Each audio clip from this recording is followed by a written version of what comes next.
মৃত্যুর সময় লা ইলাহা ইল্লাল্লাহু মুহাম্মাদুর রাসূলুল্লাহ সাল্লাল্লাহু আলাইহি ওয়াসাল্লাম, আল্লাহ ছাড়া কোনো মাবুদ নেই, হযরত মুহাম্মদ সাল্লাল্লাহু আলাইহি ওয়াসাল্লাম আল্লাহর বান্দা ও রাসূল, এই সাক্ষ্য বাক্য পাঠ করার বিশেষ গুরুত্ব আছে। পাপের মার্জনা ও ক্ষমা লাভে এর ভূমিকা অপরিসীম।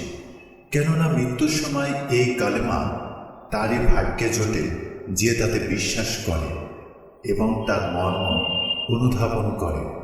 প্রকৃতপক্ষে যে ব্যক্তি এই পবিত্র বাক্য পাঠ করে এবং তার মর্ম অনুধাবন করে, তার প্রবৃত্তিগুলো মরে যায়, সংসার পূর্ণ, অন্তর নম্র হয়, অবাধ্যতার পর তা অনুগত হয়, প্রত্যাখ্যান করার পর স্বীকার করে, উদ্ধতার পর বিনয় হয়, দুনিয়া ও এর অনর্থক বিষয়ে মোহ অন্তর থেকে দূর হয়।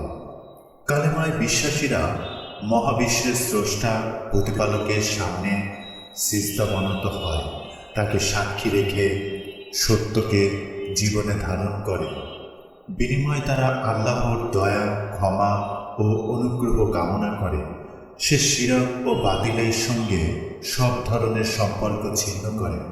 তার অন্তরে যে দ্বিধা, দ্বন্দ্ব ও সংশয়ের সঙ্গে প্রতিনিয়ত সংঘাত চলত, তা দূর হয়ে যায়। সে অভীষ্ট লক্ষ্যে পৌঁছার ব্যাপারে দৃঢ় প্রত্যয় হয়। এর মাধ্যমে বান্দা পুরোপুরি আল্লাহমুখী হয়। তার চিন্তা, অন্তর ও আত্মাও আল্লাহমুখী হয়ে যায়। ফলে তার ভেতর ও বাহির উভয় আল্লাহর আনুগত্য স্বীকার করে নেয়। তার ভেতরের ও বাহিরের মধ্যে কোনো পার্থক্য থাকে না। বান্দা যখন নিষ্ঠার সঙ্গে কালেমা পাঠ করে, তখন অন্তরের নিষ্ঠার কারণে গায়রুল্লাহ অর্থাৎ আল্লাহ ছাড়া বাকি সবার সঙ্গে তার সম্পর্ক ছিন্ন হয়ে যায়।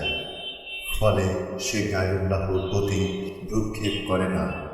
দুনিয়া তার পুরোপুরি অন্তর থেকে বের হয়ে যায়, বরং বান্দা তার পার্থিব জীবনকে আল্লাহর পায়ে সমর্পণ করে, প্রবৃত্তিকে পুরোপুরি অবদমিত করে এবং অন্তর পূর্ণ করে পরকালের ভাবনায়।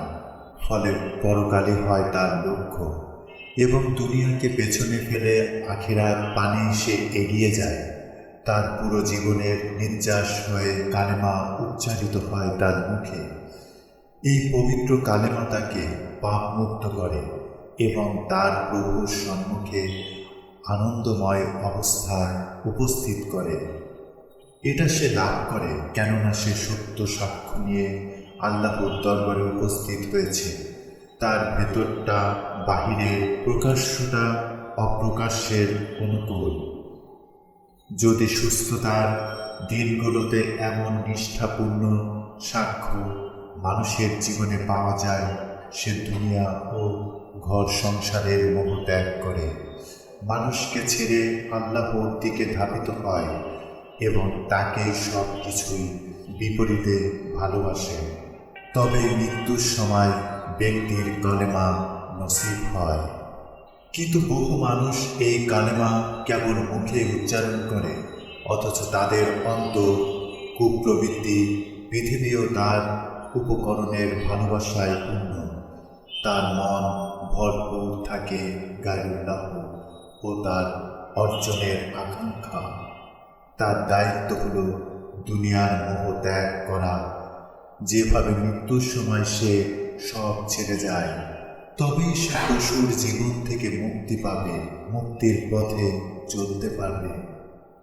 অবশেষে শেষ মুহূর্তে তার শেষ বাণী এসে মুখে দাঁড়ায়, লা ইলাহা ইল্লাল্লাহু মুহাম্মাদুর রাসূলুল্লাহ সাল্লাল্লাহু আলাইহি ওয়াসাল্লাম।